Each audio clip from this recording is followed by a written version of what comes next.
Donc salut, aujourd'hui on m'a appelé dans mon entreprise pour faire un nid de frelons asiatique puisque je suis agréé pour pouvoir le faire, j'ai le certificat biocide.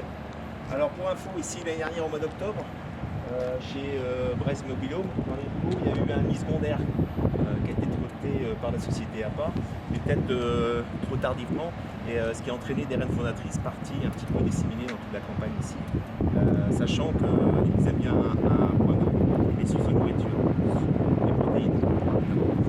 Alors voilà, ici on a un cas d'un nid primaire qui s'est développé dans un bâtiment en fin de compte qui est ouvert que de temps en temps. Donc je viens de voir la reine fondatrice.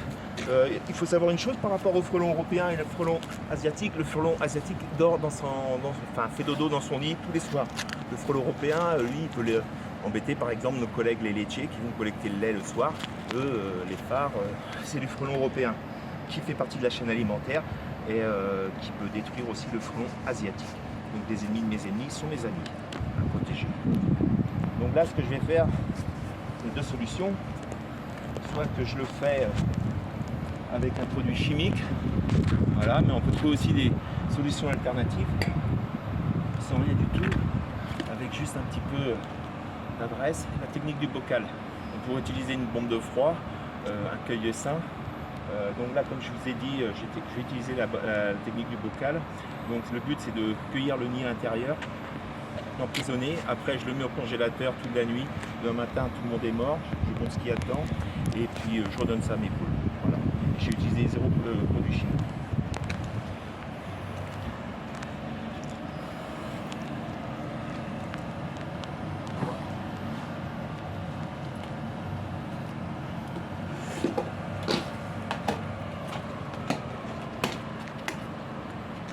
Voilà. C'est relativement simple, il faut être bien coordonné. Donc là, celle qu'on voit, c'est la reine fondatrice.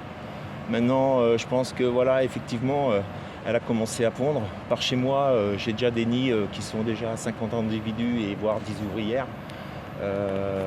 Voilà, ça c'est un nid qui ne va pas générer des nids secondaires qui vont faire à hauteur de 5000 individus et manger 11 kg d'insectes par an.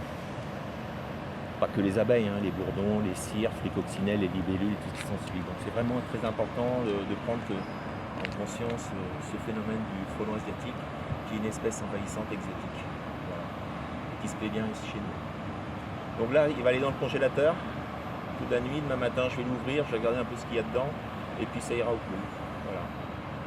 Zéro phyto, zéro biocide, enfin voilà, nickel. Salut.